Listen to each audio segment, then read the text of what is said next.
12th standard public exam எழுத போகிற ஸ்டூடெண்ட்ஸ்க்கு ரொம்ப ஒரு இம்பார்ட்டண்டான வீடியோ தான் இது. ஒரு 10 மிஸ்டேக்ஸ் பார்த்தீங்கன்னா நீங்கள் உங்கள் எக்ஸாமில் பண்ணவே கூடாது. அந்த 10மே நான் வந்து சொல்ல போகிறேன். So make sure each and every point பார்த்தீங்கன்னா நீங்கள் உங்கள் மைண்டில் வந்து ஃபிக்ஸ் பண்ணிக்கோங்க. ஏன்னா நம்ம தெரிஞ்சே இந்த மிஸ்டேக்கை நிறைய வாட்டி பண்ணிடுறோம், அடுத்து நம்ம வந்து ஃபீல் பண்ணுவோம். ஸோ எல்லா 10 மிஸ்டேக்கும் நான் சொல்லுவேன். ஃபர்ஸ்ட் என்னன்னு கேட்டிங்கன்னா, நீங்கள் எக்ஸாம் எழுதுறீங்கல்ல, 1 மார்க்ஸ் எழுதும் போது இந்த ஆப்ஷன் கோட் ரொம்ப ரொம்ப முக்கியம். அதாவது விடை குறியீடுன்னு தமிழில் சொல்லுவாங்க. இப்போ கொஸ்டின் நம்பர் 1க்கு ஆப்ஷன் சினா நீங்கள் ஆப்ஷன் கோடையும் சேர்த்து எழுதணும். சீன் போட்டு அந்த ஆப்ஷன்ல என்ன ஸ்பெல்லிங் இருக்கோ அதே ஸ்பெல்லிங் நீங்கள் வந்து எழுதணும். ஓகேவா? ஸோ இப்படி தான் நீங்கள் வந்து எழுதணும். உதாரணத்துக்கு பார்த்தீங்கன்னா ஒரு ஆப்ஷன் நம்ம வந்து எடுத்துக்கலாமே, function.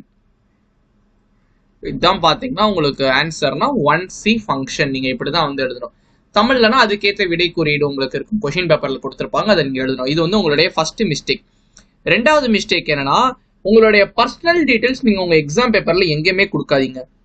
Don't give your personal details.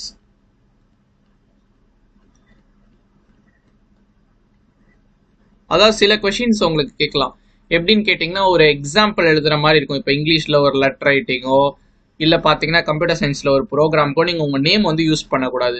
So உங்கள் நேம் யூஸ் பண்ணாதீங்க, உங்களுடைய டேட் ஆஃப் பர்த் யூஸ் பண்ணாதீங்க, உங்களோட மொபைல் நம்பர், உங்களோட வீட்டு அட்ரஸ் எதுவுமே யூஸ் பண்ணாதீங்க. நீங்கள் ஏதாச்சும் டம்மியாக நீங்கள் வந்து கொடுத்துக்கோங்க. அப்படி லெட்டர் ரைட்டிங் எழுதுறீங்கன்னா சாம்பிள் ஸ்ட்ரீட் இந்த மாதிரி நீங்கள் வந்து எழுதிக்கோங்க, டம்மியாக எழுதிக்கோங்க, உங்களுக்கு பிரச்சனை இல்லை. உங்களுடைய ஐடென்டிட்டியை நீங்கள் எங்கேயுமே கொடுக்காதீங்க, உங்கள் நேம் எழுதுறதா இருக்கட்டும் எதுவாக இருந்தாலும். ஸோ நிறைய பேர் வந்து நேம் வந்து எழுதுறீங்க. நம்ம பார்த்தீங்கன்னா ஒரு மார்க் டெஸ்ட் மாதிரி நம்ம வந்து வச்சிருந்தோம் பப்ளிக் எக்ஸாம்க்கு. நிறைய பேர் அவங்களுடைய பர்சனல் நேம் நீங்கள் வந்து எழுதிருந்தீங்க கேட்ட கொஸ்டின்ஸ்களுக்குலாம்.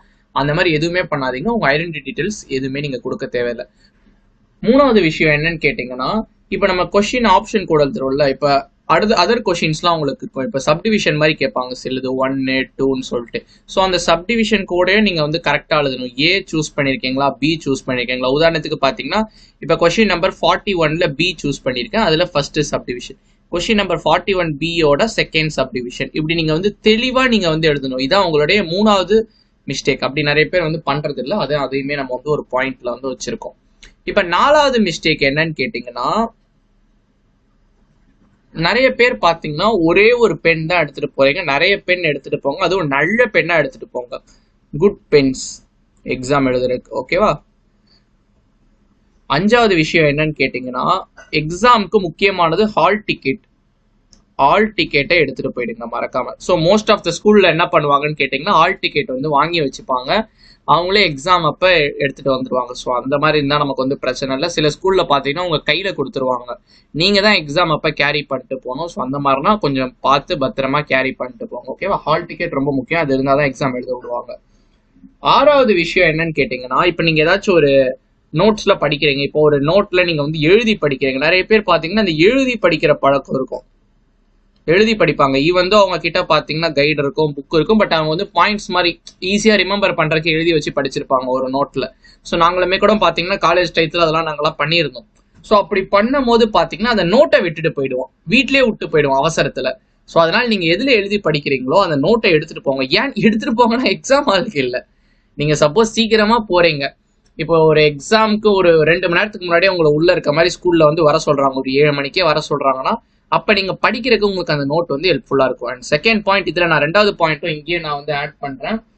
உங்களுக்கான அந்த இப்ப சப்போஸ் ஏதாச்சும் ஒரு பேப்பர்ல எழுதி படிக்கிறீங்கன்னா உங்க பேக்கெட்ஸ்லாம் ஃபர்ஸ்டே வந்து செக் பண்ணிக்கோங்க, உங்களுடைய பாக்கெட்ஸ். நீங்க எங்கெல்லாம் பாத்தீங்கன்னா நீங்க வந்து பேப்பர்ஸ் வைப்பீங்களோ, நார்மலா நம்ம வைப்போம் ஆப்பன்ஸ் ஒரு இது பேப்பர்ல இருந்தானா நம்ம பேக்கெட்ல வைப்போம், இல்ல ஃபேன் பேக்கெட்ல வந்து வச்சிருப்போம், இல்ல எப்பயோ வச்சது நம்ம வந்து வச்சிருப்போம். ஸ்கூல் யூனிஃபார்ம் தான் நம்ம போட்டு போறோம். ஸோ அதனால பாத்தீங்கன்னா எப்பயோ நம்ம வச்சிருப்போம், அதெல்லாம் இருக்கக்கூடாது, எதுவுமே இருக்கக்கூடாது. ஓகேவா? அதனால மேக் ஷூர் அதை நீங்க வந்து பாத்துக்கோங்க. ஸோ 6லயே நான் 2 சொல்லியிருக்கேன். 7th விஷயம் என்னன்னா, ஆஸ் யூஷுவல் பாத்தீங்கன்னா கோ ஏர்லி. ஸோ ஸ்கூலுக்கு பாத்தீங்கன்னா சீக்கிரமா போயிடுங்க. ஸோ லேட்டா போனீங்கன்னா கண்டிப்பா உங்களுக்கு ப்ரெஷர் இருக்கும், ஏதாச்சும் மிஸ் பண்ணிடுவீங்க. ஸோ முந்தின நாள் நைட்டே பாத்தீங்கன்னா ஓரளவு எடுத்து வச்சுக்கோங்க, என்னென்னலாம் நம்ம வந்து எடுத்துட்டு போனோமோ பேக் பண்ணி. ஒரு transparent pouch use, most of the ஸ்கூல்ஸ்ல பவுச் அலோவ் பண்ண மாட்டாங்க கண்டிப்பா. அதனால நீங்க வந்து என்னென்னலாம் யூஸ் பண்ண போறீங்களோ, பென்னு, பென்சில், ரப்பர், ஷார்ப்னர் எல்லாமே பாத்தீங்கன்னா நீங்க எடுத்து வச்சுக்கோங்க. வாங்காம இருந்தீங்கன்னா வாங்கிக்கோங்க. ஓகேவா? 8வது விஷயம் ரொம்ப ஒரு முக்கியமான விஷயம் என்னன்னு கேட்டீங்கன்னா, ஆஃப்டர் எக்ஸாம், உங்க எக்ஸாம் முடிச்சோன்னு பாத்தீங்கன்னா தயவு செஞ்சு உங்க ஃப்ரெண்ட்ஸ் யாருக்கிட்டயும் எக்ஸாமை பத்தி டிஸ்கஸ் பண்ணாதீங்க. Don't discuss about completed exams.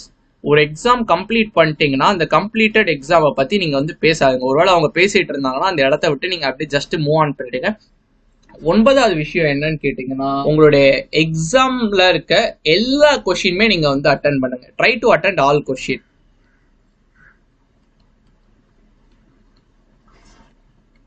இப்ப 9 கொஸ்டின் கேட்ட ஒரு 7 கொஸ்டின் எழுதணும்னா 7மே அட்டன் பண்ணுங்க. ஓகேவா?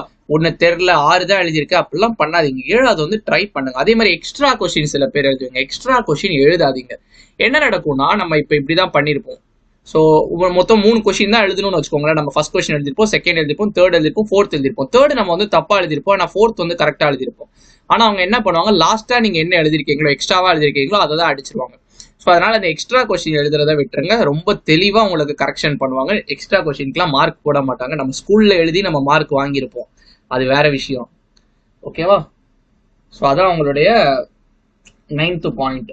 அதுக்கடுத்து லாஸ்ட் 10th பாயிண்ட் பார்த்தீங்கன்னா வெரி வெரி இம்பார்ட்டன்டான பாயிண்ட். இப்போ நான் வீடியோ பார்த்தீங்கன்னா March 2 எடுக்கிறேன். March 3 பார்த்தீங்கன்னா உங்களுக்கான தமிழ் எக்ஸாம் இருக்கு. அப்படின்னா நீங்க என்ன பண்ணக்கூடாதுன்னா, இந்த March 2 வந்து உட்காந்து நைட் ஸ்டடி பண்ணக்கூடாது.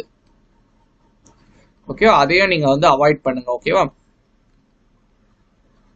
ஸோ உங்க பிரெயினுக்கு ரெஸ்ட் தேவை, உங்க பிசிக்கல் பாடிக்கு ரெஸ்ட் தேவை. அதனால பார்த்தீங்கன்னா இந்த நைட் ஸ்டடி பண்றதை நீங்க வந்து அவாய்ட் பண்ணிடுங்க. ஸோ இதுதான் பார்த்தீங்கன்னா 10 முக்கியமான பாயிண்ட். ஸோ எக்ஸாம் பார்த்தீங்கன்னா ஈஸியாக தான் வரும். லாங்குவேஜ் தான் எழுதுறீங்க. நம்ம படிச்ச கொஸ்டின்ஸ் மட்டும் தான் நம்ம வந்து கேட்க போறாங்க. எவ்வளவோ எக்ஸாம்ஸ் நம்ம எழுதியாச்சு, இது ஜஸ்ட் இன்னொரு எக்ஸாம் தான். ஓகேவா? அதனால நம்ம வந்து ஈஸியா நம்ம வந்து எழுதி மார்க் எடுத்துடலாம். ஸோ எந்த வித கவலையும் கொள்ள வேணாம். காமா போய் ரிலாக்ஸ்டா உட்காந்து எக்ஸாம் எழுதிட்டு வாங்க. ஓகேவா? All the very best. நல்லா பண்ணுங்க.